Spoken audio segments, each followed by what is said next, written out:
You guys want to know something really funny? The sun was not coming in at all until I wanted to start filming this. So now we've got natural lighting again.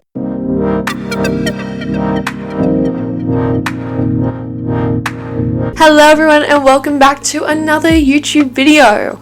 I'm Tamarin Wheeler and this is my YouTube channel. For people that don't know, I packed up and moved out at 18 because I wanted to study acting and follow my dreams and shit.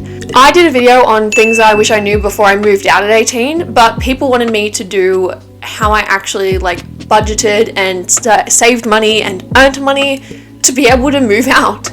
So that's what this video is. If you guys like the content that you see, consider subscribing and maybe liking the video. That helps out a lot with my channel. And yeah, let's get into it. I have 15 things I put down on how to save and earn money to move out, and let's get started with it immediately. Budgeting is your best friend / set a saving goal. When you move out, that is the best first step in order to saving money. Having a goal of how much money you're going to save. My personal goal was $5,000. I feel like people should definitely put more though, like $8,000 to $10,000 at least, I feel like, because you need a lot of backup money, which I'll be talking about like emergency money in a little bit. You need a budget.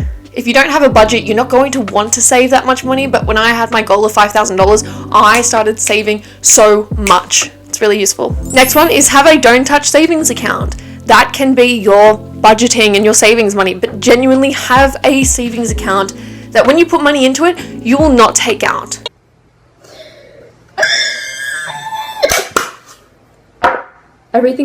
You will not take this money out at all, unless it's an emergency, which I'll touch on that in a minute. That money is that money. Let's actually go into the emergency fund, which can be your savings account, but have an emergency fund where you put the money that you need for doctor's appointments. Glasses, I had to take money out to get glasses last year from that. For food, if you can't get food for that week, that money is all in your savings fund and your emergency fund, which you need before you move out.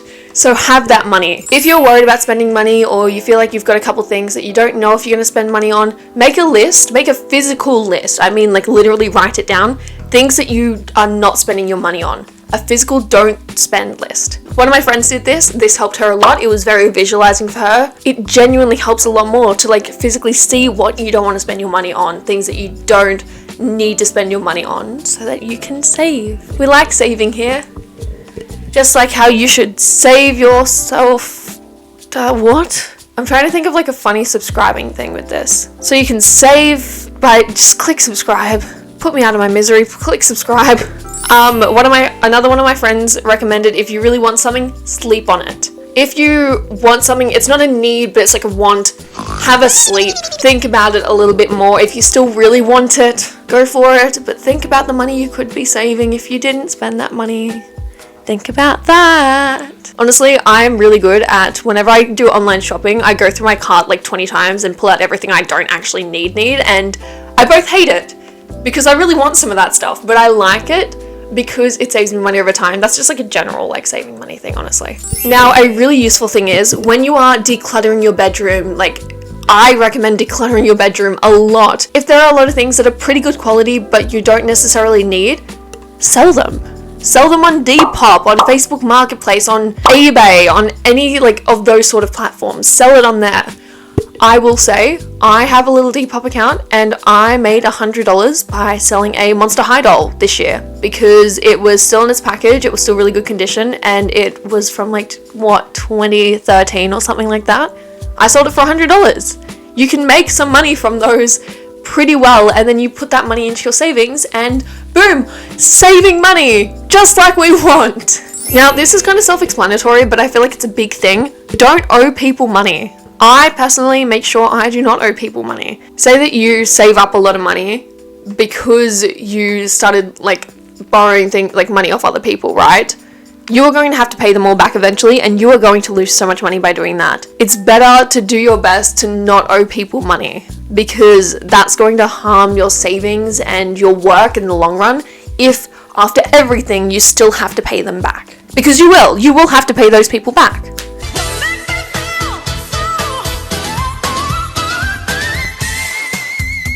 Another big thing, if you still buy like your food and stuff in your house, I personally am very lucky and I didn't have to buy too much of my own food when I lived at home. Meal prep your little heart out. It saves money on having to buy takeout and stuff like that.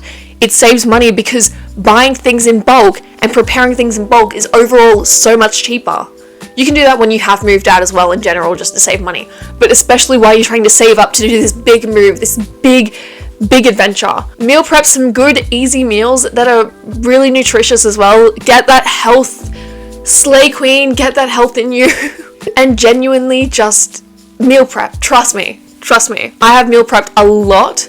It saves a lot of money. It saves time as well, so you have more time to do other things. And it's just so useful in general. Now, this one sucks a little bit, but trust me when I say sometimes you have to sacrifice the social things. You know, sometimes you do not always need to go eating out with your friends, or you don't need to go partying all the time and spending a lot of money on alcohol, especially when you're Australian and you just turned 18 before you move out, which is the legal drinking age. You want to party a lot, but trust me when I say save that money. Save that money. It is okay to say no to things.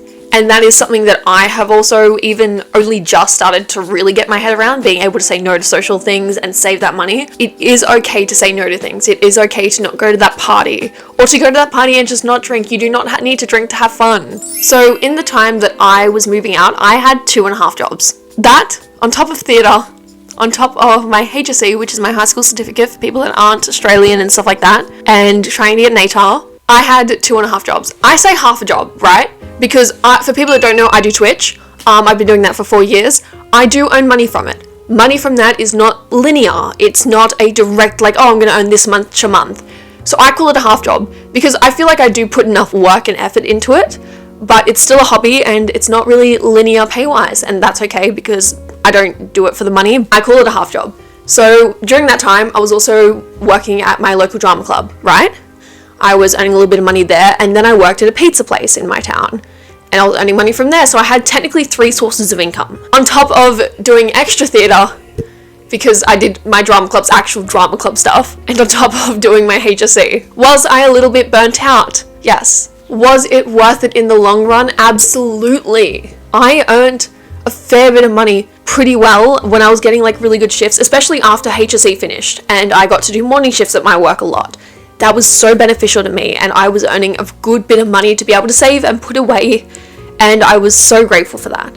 I was genuinely so grateful, and I still am grateful to this day for being able to do all those jobs and stuff. I think we're up to points 11 and 12. I'm going to kind of combine them into one, but they're 2 points, which is essentially freelancing, stuff like that, right?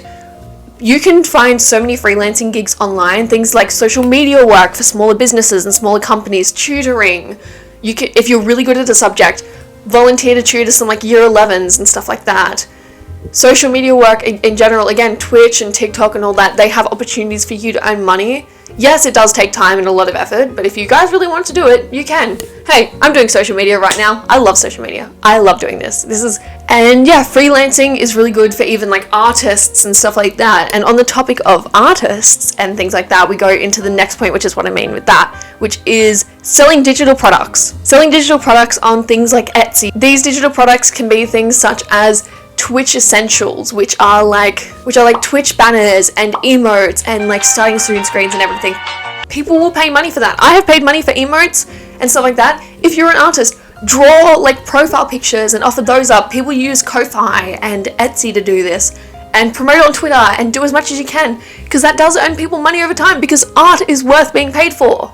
Art is so worth being paid for, and people will pay for that art. People pay money for this stuff, and people support this stuff. And so if you can draw, do it. Other things to save money before you move out. Obviously, you'll be wanting to get some stuff before you move out, and you're like, okay, how do I save money for those things? Thrifting for clothing. If you really want to buy new clothing, thrift it. Thrift stores have pretty good things if you know where to look. You can thrift so many things. I have so many good thrifting like items and stuff like that I have found, and they are so worth it because they're cheaper.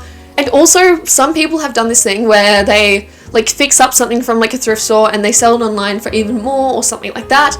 If you guys really want to do that, that is another option as well. I will say, if you want to go get cheap appliances and stuff like that and save money, Kmart and Big W have some pretty good prices, where I have my Kmart rice cooker, which I love so much. Again, cheap Kmart, but cheap and really, really good. Big W has the same sort of like things where they have a bunch of cheap stuff that are really, really good, and genuinely I recommend this stuff if you want to save that money. And we are already at my last point. This is my last point. Get a place that is already furnished. It helps a lot. It helps heaps. I got a place that was furnished.